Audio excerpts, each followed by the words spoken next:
Okay, ladies and dudes, this is my next video. We have 4 types left in this little mini type series I got going. And the last type, so the 4th type, will get its own video because I do 3 each. And my videos are pretty long as they, they're long enough as they are, so I don't want to add a 4th type and make it even longer, so they're going to get their own video. Anyways, guys, I'm excited to finish up this mini series because I have other stuff I'd like to get to. And I don't want to. I didn't want to get stuck in the. I made the commitment to make a 16 type video or whatever. Not much of a commitment, but just the fact that I had to plan it out and I knew what my next video was gonna be, kind of was very restraining for me. I don't know. So I want to try to avoid doing that for the next videos. But anyways, so 4 types, and let's pick them. ENFP, INFJ, and INFP. So ENTP will get their own video. Okay, so I believe I got ENFP first. I like ENFPs. ENFPs are fun company. They like to talk about, as an INFP, they like to talk about a lot of the same things I would normally want to discuss with people. ENFPs are enthusiastic when they talk to you. They're excellent communicators. They're good at portraying a message, portraying a story, or in verbal and scenic ways. So they're good at that. They're just good people's persons usually, and they're usually very good at that. Some of them can be very people like to call them the introverted extrovert, and they can be that. But usually they'll be a known presence. You usually know an ENFP because they make you know them. They usually put their personality out there, and that is what I admire so much about ENFPs, is they can put their personality out there and not care what anyone thinks usually, or they'll say, or it seems to you that they don't care. Even if they do, you don't really see that they care as much. I don't know. They're very good at that, and I'm jealous. ENFPs can usually get in front of people and start singing. If they play guitar, they'll start singing and playing guitar. They're more comfortable with being that. As for me, I'm very, the word is shy. I'm not going to say introverted here. I'm very shy and socially anxious about doing those sorts of things, and people right in front of me watching me specifically is, and ironically enough, I'm making videos. I don't know. I don't even know. But yes, that's ENFPs. They ENFPs are usually very multifaceted. I don't know if I used that term already. I'm sorry if I have. I don't like repeating things usually. But they're very good at a lot of different things, and that's also a very nice characteristic of them. They usually know a lot about a bunch of different topics, and I know ENFPs who dabble in a lot of usually personality type videos or spirituality type videos, and I enjoy that because I myself enjoy many things along the same spectrum or whatever. I guess just psychology in general, or the mind and body and all that. They're very interested in all that, which is good. ENFPs are,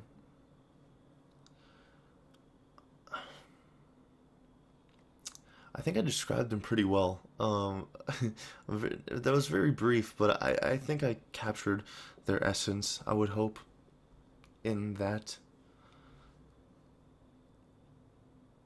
Like I said, I'll make any future videos on them if you let me know that I might have missed something on the type specifically. So I want to move on.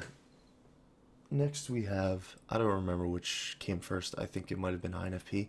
Next we have INFPs.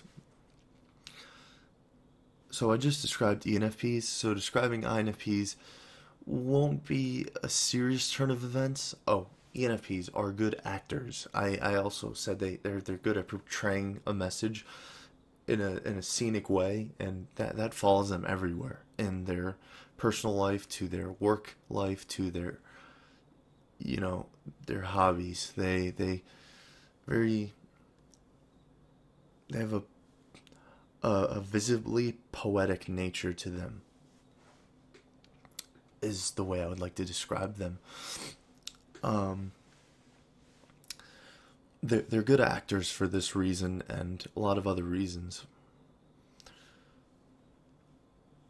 INFPs are very similar to ENFPs, and this is a very late message or warning, maybe even, but I want to say to all the INFPs possibly watching this, and there's a couple other types that will struggle with this, but please prevent yourself from second guessing yourself with each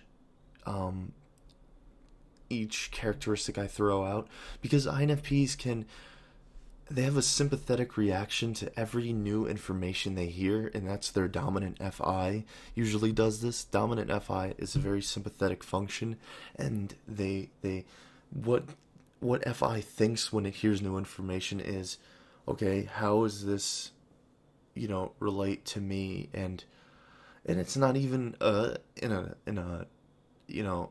a conceited way. It's sympathetic. It's a sympathetic reaction. We want to understand and give our understanding from our experience.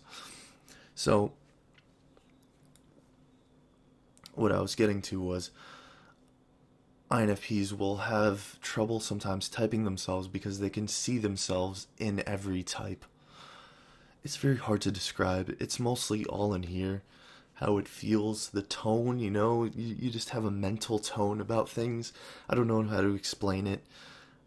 I don't know. But anyways, so some types have this problem. So INFPs and maybe INFJs with their NI can get confusing.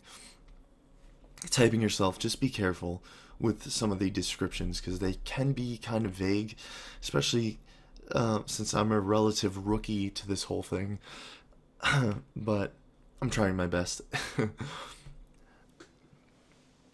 So INFPs are good writers. INFPs have a usually natural inclination towards the written language, and they're good at putting words together to poetically describe something. INFPs are good writers for that respect, amongst other things that they're good at. INFPs will not give themselves credit when it's due. INFPs need to learn to be okay with being good at something. When someone says an INFP is good at something, if you say this to an INFP, learn to accept the answer as, yes, I am good at this. It's okay to know that you're not the best or whatever, or that that you're not as good as you could be, but it's okay to accept that you are good at it, at least a little bit, that it's notable. INFPs are idealistic.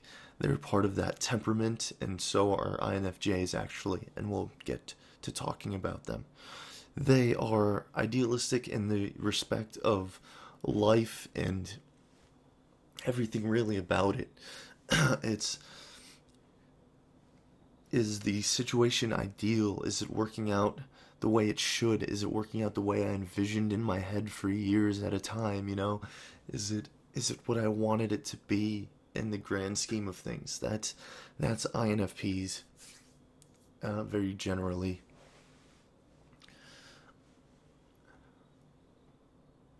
INFPs are stereotypically known for being. Oh, sorry. I didn't put the quotes where I should have. They're stereotypically known for being frail. That's where they're meant to be. Frail or, just weak, possibly. And I want to disagree with this. FI, in a way, can be very, it's hard to explain for me because it doesn't necessarily make sense. I would love an INTP right now because he could say what I mean more rationally, but INFPs are usually in an exposed state, and not even, maybe not even consciously. They don't even realize it sometimes, but they're very emotionally exposed, and maybe they do realize it because I realize it, so why wouldn't you?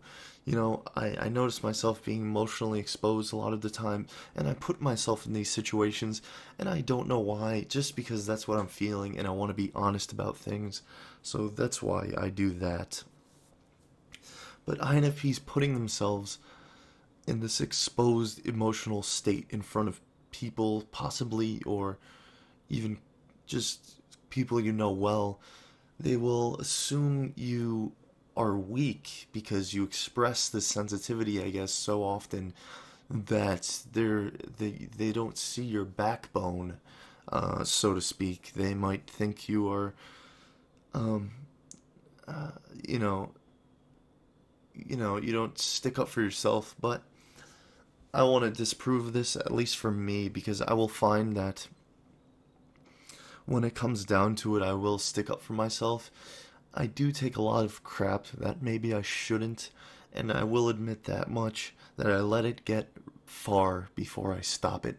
But under, last minute thinking or quick decision making, or if I see myself getting pushed over the edge, I will not take that. I've made this a point in my life. I cannot take this anymore, and I won't take it.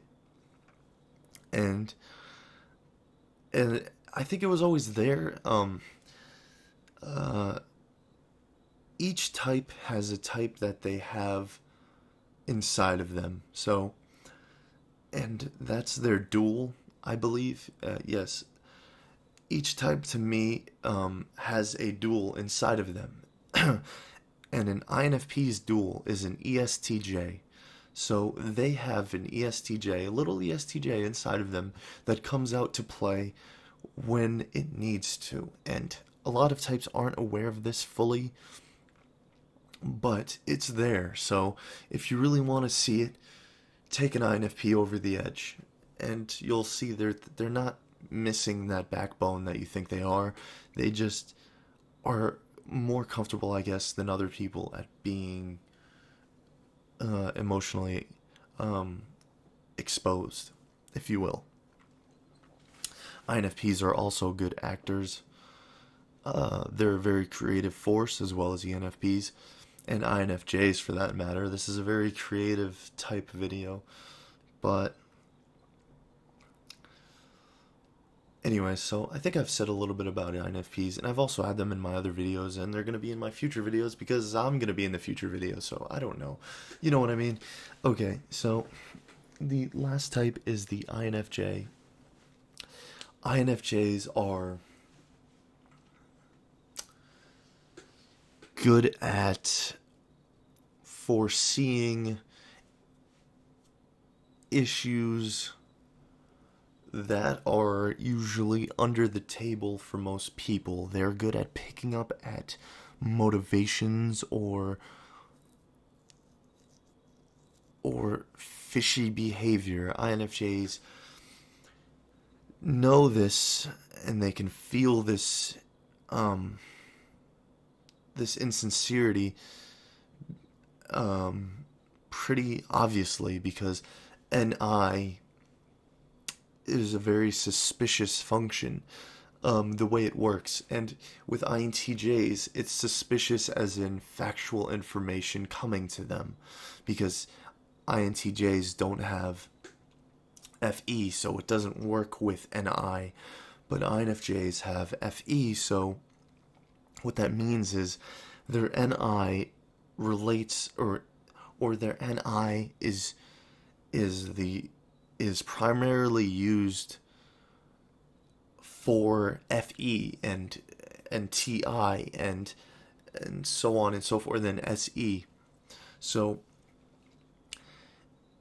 so INFJs with their NI look at the future implication, and with their FE, that's what their future implication will relate to. So it is usually about people or topics or matters that people aren't acknowledging sometimes, and the problems of life. INFJs want to get down to the bottom of these and fix them. With their NI, they see them. They use them with their FE, so they'll use their FE to see these implications with NI. But FE as the motive, that's what I meant to say. FE is their motive when they use their NI. TI gets in deep and it wants to be right. It wants to have an understanding and it wants to be precise. INFJs can be more concise than they give themselves credit for. And they use their SE as an outward environmental thing. It's very weak in INFJs usually, and they need to practice SE so much because INFJs sometimes have a huge trouble with being grounded in the here and now. INFJs have that issue, and they must fix it. They must. They want to. They don't. Sometimes they don't know how, and they don't have the proper guidance. Because sometimes INFJs need the sideline guidance that they're looking for to reach their desired goal in life. Sometimes they just don't get the help that they need because they sometimes don't ask for it, and INFJs could sometimes just simply ask, and people would help. People want to help you. You're a good person. Let us help you. And I'm saying this at the same time, but I usually will do the same thing and not accept any help out of pride or whatever it is that we do this for. I don't know why we do this, and we both do it for around the same reasons because we're in the same temperament. So it's usually very similar. That's why INFPs and INFJs have trouble typing themselves sometimes. Between the two they mistype, and between other types as well, but usually between the two they'll mistype because we believe a lot of the same things, but the way we get to them is completely different usually, or our reasoning behind them, or the way we felt about the situation, it was felt for a different reason because our functions are completely different. But INFJs, like I was saying, they're good at seeing these problems and these social problems usually, and they want to get to the bottom of it and fix it, or make a stand, which is a scary thing, to make a stand on topics like that. So you got to admire that, or at least I do. So that was the 3 types. I hope you guys enjoyed the video. I don't know how far in we're on this one. 19 minutes. That's not bad, I guess. So now I'll have one video left for the ENTP, and then I can get on to the other stuff. So that's fun. Thanks for watching, guys, and stay tuned for more. Peace on the streets. I don't know why I did that.